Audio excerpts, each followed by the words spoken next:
Okay, good morning one and all. So we already started unit number 5, that is transmission lines. Okay, here is one mistake. I mentioned here as 4, but it is a unit number 5. Okay, so we already started unit number 5. As discussed in the previous lectures, the syllabus content of this unit is going to be this. Out of these, we discussed line parameters. Okay, मागच्या लेक्चरमध्ये आपण बघितलं की line parameters कोणते आहेत, R L G C, आणि ते lumped नसतात, डिस्ट्रीब्युटेड असतात. म्हणजे ट्रान्समिशन लाईन म्हणजे काय असतं, एक वायर असते, ते वायरचे वेगवेगळे प्रकारचे वायरी आहेत, त्यांच्या सगळ्या ट्रान्समिशन लाईनच येणार. त्याच्यामध्ये हे पॅरामीटर्स आतमध्ये डिस्ट्रीब्यूट असतात म्हणजे काय, तर त्या वायरला रेझिस्टिव्ह इफेक्ट असतो, इंडक्टिव्ह इफेक्ट असतो, कॅपॅसिटिव्ह इफेक्ट असतो आणि कंडक्टिव्ह इफेक्ट सुद्धा असतो. म्हणजेच काय, ते RLGC पॅरामीटर इंटरनली डिस्ट्रीब्यूट त्या वायरमध्ये आहेत, ते लंप्ड नाही, म्हणजे हाताने घेता येत नाही. That's why these parameters are measured per kilometre और पर मीटर. RLGC आता आर कसा मेजर करणार, ओहम पर मीटर किंवा ओहम पर किलोमीटर, कारण ते डिस्ट्रीब्युटेड पॅरामीटर्स आहेत. So these parameter RLGC are called as line parameter, transmission line parameters. त्यांनाच काय म्हणतो आपण, प्रायमरी कॉन्स्टंट असा सुद्धा म्हणतो. Primary constants of line, which are the primary constants of line, RLGC.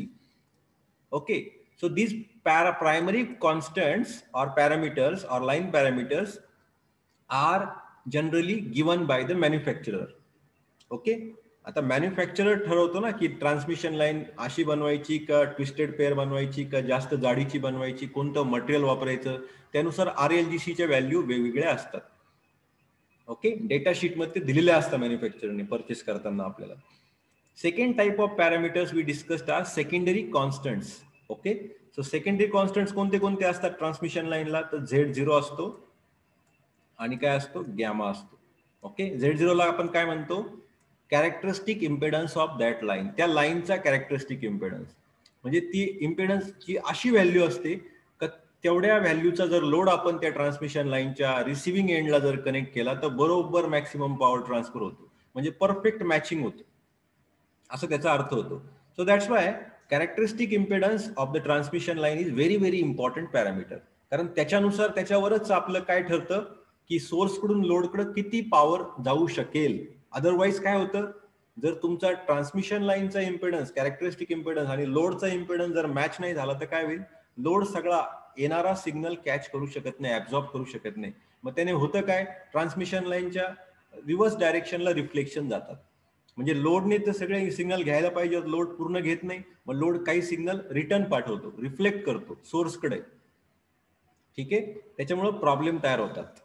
ठीक आहे, म्हणजे ज्या कामासाठी ट्रान्समिशन लाईन आपण घेतली ते कामच पूर्ण होऊ शकत नाही.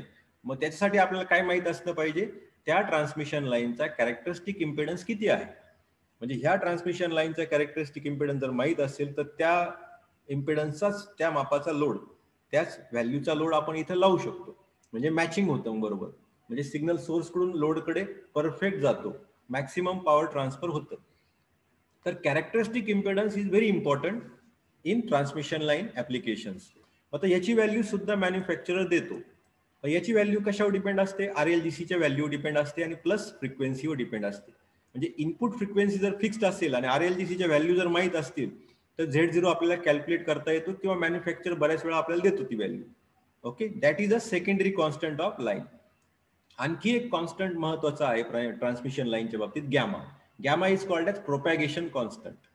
आता वरती जे प्रायमरी कॉन्स्टंट RLGC बघितले त्या प्रत्येकाला युनिट आहे, पर किलोमीटर, पर मीटर. Z0 ला सुद्धा युनिट आहे, ओहम पर मीटर किंवा पर किलोमीटर, पण गॅमाला काही युनिट नसतं. It is a propagation constant. It describe how the signal, electromagnetic signal propagate along the transmission line. त्याची व्हॅल्यू जेवढी जादा तेवढं चांगलं. आता याचं गॅमा आणखी आपण कसं लिहितो, gamma is also equal to alpha plus जे बीटा. कारण कसं आहे, जे तुमचा अल्फा काय असतो, अटिन्युएशन कॉन्स्टंट, आणि बीटा काय असतो, फेज कॉन्स्टंट. आता सिग्नल ट्रान्समिशन लाईन मधून चाललाय, इथून इथपर्यंत चाललाय, तो चालताना कसं किती अटिन्युएट होत चाललाय, म्हणजेच काय, ते प्रोपॅगेशनची प्रॉपर्टी ना, कसं प्रोपॅगेट होतोय, किती अटिन्युएट होत चाललाय, आणि फेज कसा बदलतोय सिग्नलचा. सिग्नल ट्रान्समिट होत असताना. म्हणजे हे दोन्ही पॅरामीटर काय सांगतात, प्रोपेगेशन रिलेटेड गोष्ट सांगतात. That's why gamma is equal to alpha plus जे बीटा. हा रियल पार्ट, हा इमॅजिनरी पार्ट. मग alpha is attenuation constant measured in neper per kilometre and beta is phase constant of the electromagnetic signal along the transmission line. It is measured in radian per meter or per kilometer. Okay, so these two have units, but this do not have unit. Now primary constants कोणते आहेत, RLGC, आणि secondary constants कोणते, Z0 आणि gamma. हे last लेक्चरला आपण बघितलंय already. Then we also discussed wavelength means what, त्याचा formula बघितला. Velocity means what. आता सिग्नल ट्रान्समिट होतोय म्हणल्यावर, याच्यातून चाललाय म्हटल्यावर, वायर मधून चाललाय म्हटल्यावर त्याला वेलॉसिटी असणार, त्याचा एक फॉर्म्युला आपण बघितलाय. Then two types of line we discussed in the last lecture, lossless line and distortionless line. ठीक आहे. त्याच्या अगोदर आपण जनरल फॉर्म्युले बघितले होते, RLGC, Z0, गॅमा वगैरे वगैरे, अल्फा बीटाचे जनरल फॉर्म्युले बघितले होते, वेलॉसिटी वगैरे. आणि मग आपण काय केलं होतं, लॉसलेस लाईन साठी ते फॉर्म्युले कसे मॉडिफाय झाले, डिस्टॉर्शन लेस लाईन साठी कसे मॉडिफाय झाले, किंवा त्यांच्या कंडिशन्स काय, ते आपण बघितलं होतं लास्ट लेक्चरला. तर in the today's lecture we are going to study the concept of reflection, reflection coefficient, standing wave ratio, and some few more concepts. But before that we are going to solve one numerical on distortion less line or lossless line. हे आज today's lecture चा आपला agenda आहे. तर आपण quickly slides मधून जाऊया, म्हणजे आपण काय काय घेतलं एक थोडंसं तुम्हाला रिकॅप होऊन जाईल. बघा, we discussed, we have seen these types of wires. These are also transmission lines. हे तुम्हाला जे पोल दिसतोय समोर, MSCBच्या वायर्स, त्या सुद्धा ट्रान्समिशन लाईनच आहेत. नंतर आपण लाईन पॅरामीटर बाबतीत बोललो होतो, ते कुठे असतात, इंटरनली डिस्ट्रीब्यूट, रेजिस्टिव्ह इफेक्ट कुठं असतो, अलॉंग द लाईन असतो, कॅपॅसिटिव्ह आणि conductive effect in between two lines होतो तयार, आणि इंडक्टिव्ह इफेक्ट सुद्धा, कारण करंट जातो ना, या वायर मधून जातं काय, व्होल्टेज आणि करंट जातं, म्हणून इंडक्टिव्ह इफेक्ट तयार होतो. इंडक्टिव्ह इफेक्ट का तयार होतो, कारण जिथं जिथं करंट असेल तर मॅग्नेटिक इफेक्ट असतो, आणि मॅग्नेटिक इफेक्ट असला म्हणजे ऑटोमॅटिकली इंडक्टिव्ह इफेक्ट असतोच. तर RLGC पॅरामीटर्स बघितले, आणि आपण असं डिस्कस केलं की मॅन्युफॅक्चर जेव्हा सपोज ही वायर देतो पहिली, त्यावेळेस अशा व्हॅल्यू दिलेल्या असतात, दुसऱ्या वायरला दुसऱ्या व्हॅल्यू असतात. म्हणजे वायर टू वायर RLGCच्या व्हॅल्यू अँड Z0च्या व्हॅल्यू वेगवेगळ्या असतात. कारण ते कशावर डिपेंड असतं, ते डिपेंड तुमचं कशावर असतं, ते मटेरियलच्या प्रॉपर्टीवर, मॅन्युफॅक्चरने कसं मटेरियल तयार वापरले, त्याला किती डायमेन्शन ठेवली आहे, त्यानुसार त्या व्हॅल्यू डिसाईड होतात. तर हे आपण बघितलंय, डिस्कस पण केले. Then we also discussed that these two are the very important concept. Impedance means what? Resistance plus reactance. आता हा सगळ्यात महत्वाचा कन्सेप्ट आहे. हा बऱ्याच ट्रान्समिशन लाईन मध्ये बऱ्याच लोकांना समजत नाही. तर impedance contains real part and imaginary part. Real part is resistance, imaginary part is reactance. And admittance means what? It has real part, imaginary part. Real part is conductance and imaginary part is called as susceptance. इम्पेडन्सच्या बरोबर opposite admittance असतो, म्हणजे Z is equal to 1/Y किंवा Y is equal to 1/Z. Similarly resistance is opposite to conductance and reactance is opposite to susceptance. कळतंय? Reciprocal. तर हे सगळ्या महत्वाचे terms आहेत, हे आपल्याला माहित असले पाहिजे. तर फॉर एक्झाम्पल याच्यामध्ये इमॅजिनरी पार्ट हा रिॲक्टन्स आहे. हा रिॲक्टन्स कसा असेल, इंडक्टिव्ह रिॲक्टन्स असेल किंवा कॅपॅसिटिव्ह रिॲक्टन्स असेल. म्हणजे जो इफेक्ट ज्यादा आहे, कॅपॅसिटिव्ह इफेक्ट ज्यादा असेल आणि इंडक्टिव्ह इफेक्ट कमी असेल, तर मग रिॲक्टन्स सगळा कॅपॅसिटिव्ह असतो, डिपेंड त्या केसवर. ससेप्टन्स सुद्धा एक तर कॅपॅसिटिव्ह असेल किंवा इंडक्टिव्ह असेल किंवा कॉम्बिनेशन ऑफ बोथ. ठीक आहे. तर या गोष्टी आपण डिस्कस केल्या मागच्या लेक्चरला.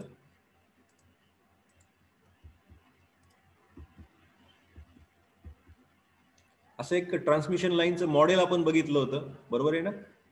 R इथे असेल, L इथे असेल, G इथं असतो आणि इथं C इथं असतो.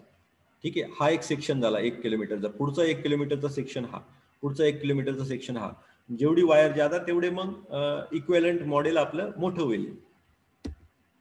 नंतर हे फॉर्म्युले आपण बघितले. Z0चा फॉर्म्युला बघितला, गॅमाचा फॉर्म्युला, बेसिक फॉर्म्युला बघितला, लॅम्बडाचा फॉर्म्युला बघितला, व्हेलॉसिटीचा बघितलाय, आणि जनरल पॅरामीटर्स आपण बघितले. जनरल फॉर्म्युले ट्रान्समिशन लाईन साठी कोणते फॉर्म्युले महत्वाचे आहे, गॅमाचा माहित असला पाहिजे, अल्फाचा माहित पाहिजे, बीटाचा माहित पाहिजे, Z0चा माहित पाहिजे. तर general, these are the general फॉर्म्युले. and we have to modify this formula for special cases of transmission line. आता स्पेशल केसेस कोणत्या बघितल्या? लॉसलेस लाईन म्हणजे काय, आर आणि जी झिरो असतो. मग त्या बाबतीत जर आपण मॉडिफाय करत गेलो तर जनरल फॉर्म्युले, तर ते फॉर्म्युले कसे तयार होतात? मग आपण समरी केली आहे, इथे अशी तयार झाली बघा. म्हणजे काय तयार झालंय? अल्फा एवढा तयार झालाय, सॉरी गॅमा, गॅमा मध्ये आपल्या लक्षात येईल अल्फा इमॅजिनरी पार्ट फक्त शिल्लक आहे, म्हणजे अल्फा 0 असला पाहिजे आणि बीटा किती असला पाहिजे? Omega square root LC. कशाच्या बाबतीत? लॉसलेस ट्रान्समिशन लाईनच्या बाबतीत. And Z0 is found to be square root LC, कारण रिअल पार्ट निघून जातो, फक्त इमॅजिनरी पार्ट शिल्लक राहतो. So resistive is 0, sorry imaginary part is 0. म्हणजे रेजिस्टिव्ह, प्युअरली रेजिस्टिव्ह इम्पेडन्स तुमचा कसा असेल लॉसलेस लाईनच्या बाबतीत? Purely resistive. दुसऱ्या टाईपची स्पेशल वायर ट्रान्समिशन लाईन आपण बघितली, ज्या ट्रान्समिशन लाईन मध्ये तुमचा attenuation constant alpha is independent of frequency and beta is dependent on frequency. असं जर असेल तर तुमची ट्रान्समिशन लाईनला काय म्हणतो आपण? डिस्टॉर्शनलेस लाईन. डिस्टॉर्शनलेस लाईन. किंवा दुसरी कंडिशन काय, जर मॅन्युफॅक्चररनेच ट्रान्समिशन लाईन बनवताना RLGC व्हॅल्यू तो बनवतो ना, तो ठरवतो. जर if the ratio of R by L is exactly equal to G by C, in that case also automatically alpha becomes independent of frequency and beta becomes dependent on frequency. Automatically होतं हे. जेव्हा हे rule जेव्हा manufacturer follow करतो त्यावेळेस ही गोष्ट automatically होते. मग त्या केसला लाईनला काय म्हणतो आपण? डिस्टॉर्शनलेस लाईन. म्हणजेच काय, इनपुटला जसा सिग्नल दिसतो तसाच सिग्नल, त्याच शेपचा सिग्नल आउटपुटला दिसेल लोड एंडला. कळतंय? म्हणजे सोर्स एंडला जसा सिग्नल आहे समजा सायनोसॉइडल, तसाच सिग्नल लोड एंडला दिसेल, म्हणजे डिस्टॉर्टेड नसेल सिग्नल. म्हणजे मग त्या लाईनला आपण काय म्हणणार? डिस्टॉर्शन लेस लाईन. ठीक आहे. तर त्या बाबतीत सुद्धा आपण बघितलं आणि त्याचे सुद्धा फॉर्म्युले समराईज केले होते आणि अशी कम्पेअर केलं होतं आपण. बघा, डिस्टॉर्शन लेस लाईनच्या बाबतीत असे फॉर्म्युले तयार होतात. गॅमा असा असतो, म्हणजे अल्फा एवढा, बीटा एवढा आणि Z0 किंवा एवढा असतो. Z0 मध्ये इमॅजिनरी पार्टच शिल्लक राहत नाही, म्हणून त्याला Z0 is also equal to R0. ठीक आहे. त्याच्यावरचा प्रॉब्लेम आपण एक बघूया. काय प्रॉब्लेम आहे वाचा? And airline has characteristic impedance of 70 ohm, म्हणजे Z0 आपल्याला दिलाय, and phase constant of 3 radian per metre, म्हणजे आपल्याला काय दिलंय? बीटा दिलाय. ऍट 100 मेगाहर्ट्ज, म्हणजे काय? F दिलाय आपल्याला. Calculate the inductance per metre, आपल्याला L शोधायचं आहे. अँड कॅपॅसिटन्स पर मीटर, म्हणजे आपल्याला C शोधायचं आहे. आता इथे काय केलंय? सगळे पॅरामीटर्स पर मीटर दिले, म्हणून आपले कॅल्क्युलेशन सुद्धा पर मीटर चालेल. पण कधी कधी काय असतं, व्हॅल्यूज देताना आपल्याला RLGCच्या व्हॅल्यू, लाईन पॅरामीटरच्या व्हॅल्यू पर किलोमीटर देतात. मग त्याच्यामुळे कॅल्क्युलेशन सुद्धा आपण पर किलोमीटर, म्हणजे आउटपुट सुद्धा आपला रिझल्ट सुद्धा पर किलोमीटर ठेवायचा. आता ज्या अर्थी and airline can be regarded as lossless line. आता लक्षात ठेवा, एअरलाईनला लॉसलेस लाईनच म्हणतात, since this conductivity is 0. Lossless लाईनच्या बाबतीत काय होतं? काय असतं बघा, काय असतं लॉसलेस लाईनच्या बाबतीत? R and G are always 0. एअरलाईन लॉसलेस असते आणि त्या केसमध्ये R and G 0 होणार, लॉसलेस लाईन असल्यामुळे. म्हणजे आपल्याला जरी आपल्याला पॅरामीटर दिलेले नाहीये, पण आपण ऑटोमॅटिकली पॅरामीटर शोधले. काय शोधले? R आणि G 0 आहे. ठीक आहे. आणि तुमचे फॉर्म्युले काय आहे लॉसलेस लाईन साठी? बघा, अल्फा 0 असतो, बीटा एवढा असतो. ठीक आहे. आणि Z0 किती असतो? स्क्वेअर रूट LC असतो. समजतंय ना? मग अल्फा 0 असतो लॉसलेसच्या बाबतीत. मग आपण दिलेला जरी नसेल तरी आपल्याला माहित झालंय. So this 3 parameters we already get as the line is lossless. So Z0 formula is square root LC and beta formula is omega square root LC. Dividing this first equation by this equation, what we will get? जर Z0 divide by beta जर केलं तर आपल्याला काय मिळतं? 1 upon omega C. आता त्या omega असं आपल्याला मिळालं, बरोबर आहे ना? त्यातलं ओमेगा म्हणजे F दिलाय आपल्याला, so omega is equal to 2 pi F. बरोबर आहे ना? म्हणजे आता याच्यामध्ये काय भेटलंय? बीटा आपल्याला दिलाय की नाही? इथे बीटा दिलाय, ओमेगा आपल्याकडे आहे. ठीक आहे. R0 आहे का आपल्याकडं? Sorry, R0 divide by beta is equal to 1 upon omega C. So C will become, हा बरोबर ना, R0 आपल्याला दिलाय ना. Z0 जो आहे कॅरेक्टरिस्टिक इम्पेडन्स, तोच आपला R0 आहे, कारण Z0 and R0 are same. In case of lossless line म्हणजे त्याच्यामध्ये इमॅजिनरी पार्ट नसतो, म्हणजे प्युअरली रेजिस्टिव्ह असतो. कळतंय ना? मग सगळ्याच टर्म आपल्याकडे आहे, R0 पण आहे. So automatically we will get capacitance, and capacitance is found to be 68.2 picofarad per meter. कारण RLGCच्या सगळ्या व्हॅल्यू लाईन ट्रान्समिशन लाईनच्या बाबतीत पर मीटर असतात किंवा per kilometre, because these are distributed parameters. ठीक आहे ना? अशा पद्धतीने ही टेक्निक आहे. म्हणजे Z0 आणि बीटाला एकमेकांना डिवाइड केलं तर आपल्याला C मिळतो, आणि दोन्ही एकमेकांना जर मल्टिप्लाय केले तर काय मिळेल? L मिळेल. कसं मिळेल बघा, हे दोन जर फॉर्म्युले 11.1.1 आणि 11.1.2 जर मल्टिप्लाय केले तर काय होईल? L equal to R0 square C राहील. त्याच्यामध्ये मग आपल्याला R0 आहे, कॅपॅसिटन्स इथं मिळालाय, automatically we will get L. So in this way we can solve this problem. So hope you will solve this problem on your notebook with calculator in hand. अशी practice तुम्हाला करावीच लागेल, otherwise तुम्हाला at the end exam मध्ये practice नसल्यामुळे तुमचे answers चुकतील. ठीक आहे. Second problem, first problem is was on lossless line, second problem is on distortionless line. आता बघा डिस्टॉर्शनलेस लाईन काय डाटा दिलाय इथं म्हटले त्यांनी, a distortionless line has Z0 is this, alpha velocity दिलंय, where C is velocity speed of light 3 into 10 raised to 8 meters per second. Find R, L, G, C and lambda at 100 megahertz. आता डिस्टॉर्शनलेस line साठी ही condition आहे की नाही? बरोबर आहे ना? So G is equal to then RC by L. आता काय काय दिलंय आपल्याला? हे दिलंय आपल्याला. मग आता कसं करायचं? Z0 इज इक्वल टू आपल्याकडे हा फॉर्म्युला ऑलरेडी आहे, अल्फाचा फॉर्म्युला आहे. ठीक आहे. Z0 is equal to square root LC and alpha is equal to square root RG. Check करा तुम्ही डिस्टॉर्शनलेस लाईनचे फॉर्म्युले बघा, आहे का बघा. Alpha is square root RG, beta is this, and Z0 is equal to R0 is equal to square root RG divide by is equal to square root LC. म्हणजे हा वापरा किंवा हा वापरा, तर हे फॉर्म्युले आपल्याकडे आहेत. ठीक आहे. मग आता बघा ना काय केलंय पुढे. R is equal to alpha is equal to square root RG. मग R बाहेर काढलाय, काय पुढे काय केलं बघा, R बाय Z0 केलं. Okay okay okay. हा बघा RC आणि GL सेम आहे की नाही, कारण आपलं काय R by G is always equal to L by C. मग आता RG च्या जागेवर काय टाकू शकतो आपण, किंवा G च्या जागेवर काय टाकलं यांनी बघा, G च्या जागेवर काय टाकलंय, G is equal to RC by L. मग ते G ची व्हॅल्यू ही इथं जर टाकली तर काय शिल्लक राहील, R स्क्वेअर होईल. मग तो R बाहेर आला, स्क्वेअर रूट CL. असं का केलं, कारण Z0चा हा जो फॉर्म्युला आहे स्क्वेअर रूट LC, तो इथं आपला बरोबर फिट बसतो. कसा बसतो बघा, square root L by C म्हणजे Z0. Z0 is always equal to R0, purely resistive आहे ना डिस्टॉर्शन लेस लाईनच्या बाबतीत. मग इथं काय नाही, मग स्क्वेअर 1/Z0 होईल. मग R इथं आला, 1/Z0 इथं आला, हा R इथं आला. कळतंय की नाही, हा Z0 काय आला, स्क्वेअर 1 झाला ना. मग असं झाल्यानंतर मग R काय शिल्लक राहतो, R is equal to alpha into Z0. हा फॉर्म्युला असा तयार झाला, अल्फा इंटू Z0. ठीक आहे. U is equal to omega by beta. त्यानुसार बघा ना, आता R ची व्हॅल्यू, R चा नवीन फॉर्म्युला आपण तयार केला इथे. ठीक आहे, रिअरेंज करून बाकीचे फॉर्म्युले. आणि आपल्याकडे अल्फा दिलाय का, yes alpha is given. Z0 is given, yes it is given 60 ohm. So by multiplying 60 into 20 you will get R. आणि आपल्याला मिळवायचं काय, R मिळवायचा आहे, L मिळवायचा आहे, G मिळवायचा आहे, C आणि लॅम्बडा. त्यापैकीचा R आपल्याला मिळाला.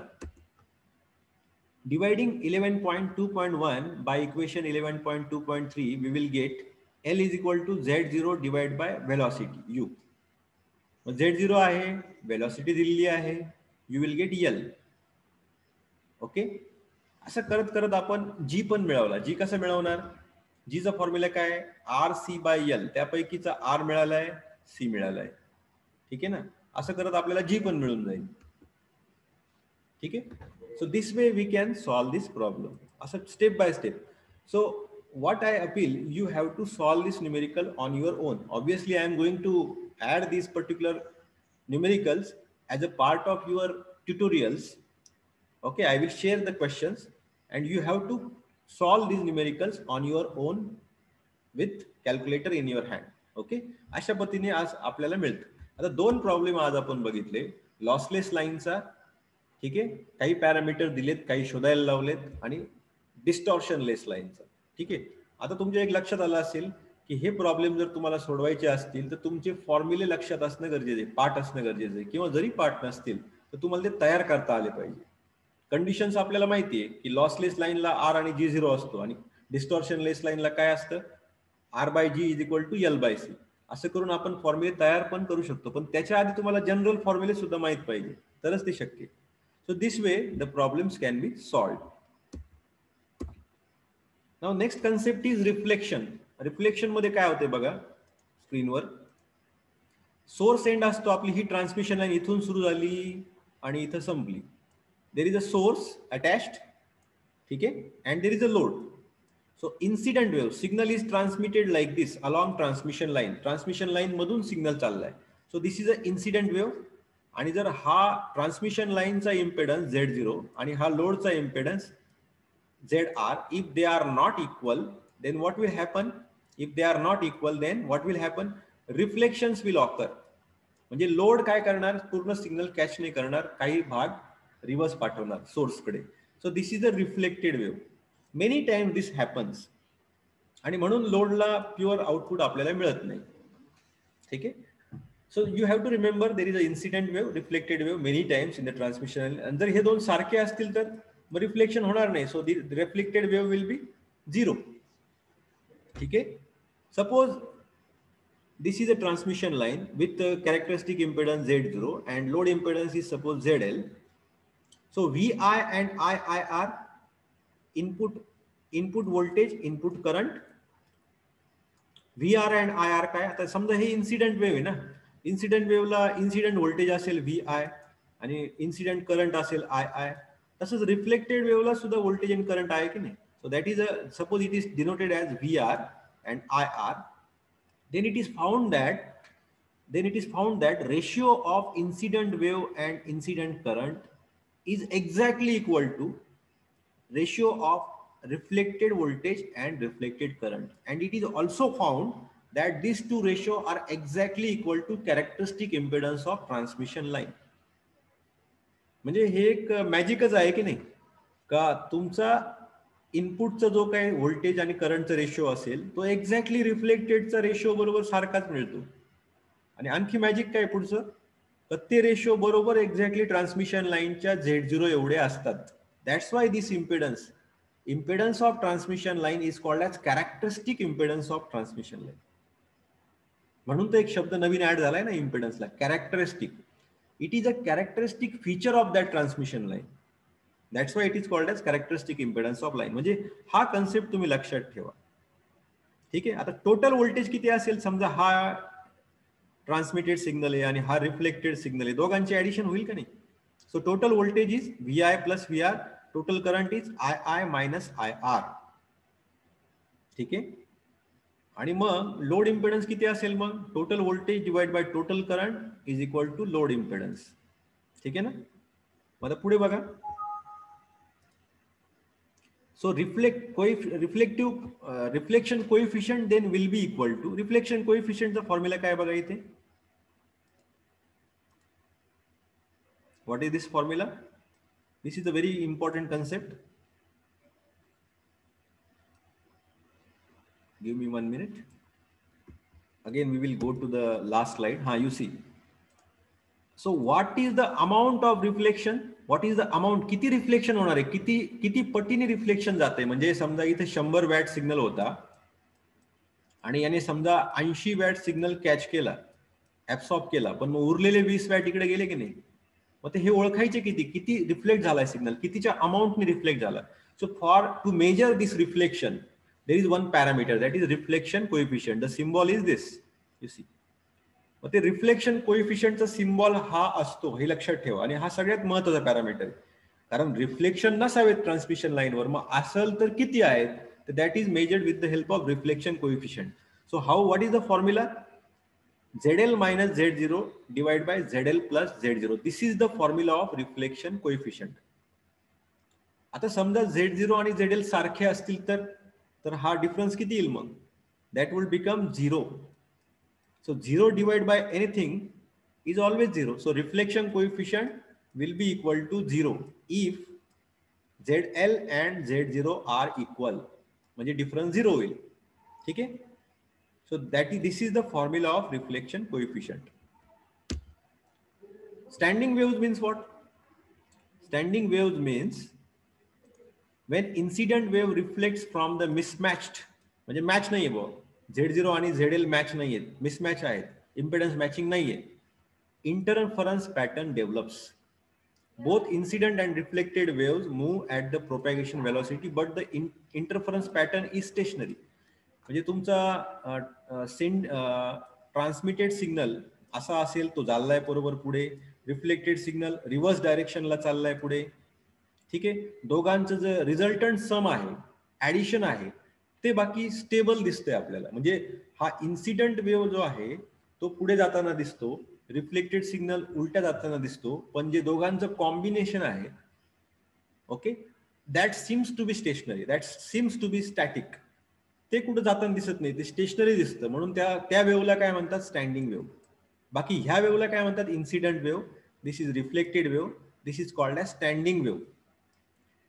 It is formed by addition of incident and reflected waves and has nodal points and that remains stationary with time. With respect to time तो पॅटर्न तसाच दिसतो. म्हणजे बघा, इथं हाय पॉइंट्स आहेत, मॅक्सिमम पॉइंट्स, आणि हे लो पॉइंट्स. तर याला काय म्हणतात? याला नोड्स म्हणतात आणि याला अँटी नोड्स म्हणतात. If I am not mistaking, I will check it. याला नोड्स म्हणतात, सॉरी, याला नोड्स म्हणतात आणि याला अँटी नोड्स म्हणतात, किंवा उलटे असेल, आपण चेक करू. So you understood what is the standing waves? Standing waves means the waves which are formed by addition of incident and reflected waves, and that appears to be stationary with some maximum points, minimum point, maximum point, minimum point. Maximum points are called as antinodes, minimum points are called as nodes, or maybe it might be different. We'll check. So you understood standing waves. आता तुम्ही आता बघितलंय काय? Reflection coefficient बघितला. मग standing wave ratio सुद्धा एक concept आहे. Standing wave ratio is called as the formula is Vmax divided by Vmin. ठीक आहे. आता Vmax किती असेल मागच्या वेव्हचा? बघा बरं, हा मॅक्सिमम व्होल्टेज किती असेल? इन्सिडेंट वेव्हचं व्होल्टेज प्लस रिफ्लेक्टेड वेव्हचं व्होल्टेज. आता इन्सिडेंट वेव्हला पण Vmax आहे, Vmin आहे, Vmax. तसंच रिफ्लेक्टेड वेव्हला पण Vmax, Vmin आहे की नाही? So you see, Vmax standing वेव्हचं मॅक्सिमम व्होल्टेज किती असेल? इन्सिडेंट वेव्हचं व्होल्टेज प्लस रिफ्लेक्टेड वेव्हचं व्होल्टेज. Vmin किती असेल? Incident wave voltage minus reflected wave voltage. आणि स्टँडिंग वेव्ह रेशिओ कसा काढतात? Vmax divide by Vmin. Vmax इथे टाकायचं, Vmin इथे टाकायचं. आणि जर मग आपण ह्या फॉर्म्युल्याबरोबर त्याचं कंपॅरिझन केलं तर मग असं पण एक रिलेशन तयार होऊ शकतं. What is this relation? Standing wave ratio is equal to 1 plus magnitude of reflection coefficient divided by 1 minus magnitude of reflection coefficient. 1 plus reflection coefficient divided by 1 minus reflection coefficient. किंवा जर हा formula उलटा जर केला तर असं होईल बघा, reflection coefficient is equal to standing wave ratio -1 divide by standing wave ratio +1. ठीक आहे. आता स्टँडिंग वेव्ह रेशिओचा हा जो फॉर्म्युला आहे, हा फॉर्म्युला कॉन्सन्ट्रेट करा. तुम्हाला माहिती आहे reflection coefficient, standing wave ratio is a positive real number. It may be positive, negative. SWR is always greater than 1 and magnitude is always less than 1. ठीक आहे. हे कसं आपण बघूया थोड्या वेळाने. ठीक आहे. So you understood the standing waves. Okay. Standing wave ratio, reflection, incident wave, reflected wave, standing wave, standing wave ratio, Vmax कसं कॅल्क्युलेट करायचं, Vmin कसं कॅल्क्युलेट करायचं, तुमच्या लक्षात आलं असेल. रिफ्लेक्शन कोएफिशिएंट कसं कॅल्क्युलेट करायचा, काय फॉर्म्युला आहे. आता आपण आपलं सेशन संपतंय, परत ताबडतोब आपल्याला पुढचं सेशन सुरू करायचंय. सगळ्यांनी परत जॉईन व्हायचंय आता लगेच. मी आता थांबतोय, परत जॉईन व्हा सगळ्यांनी.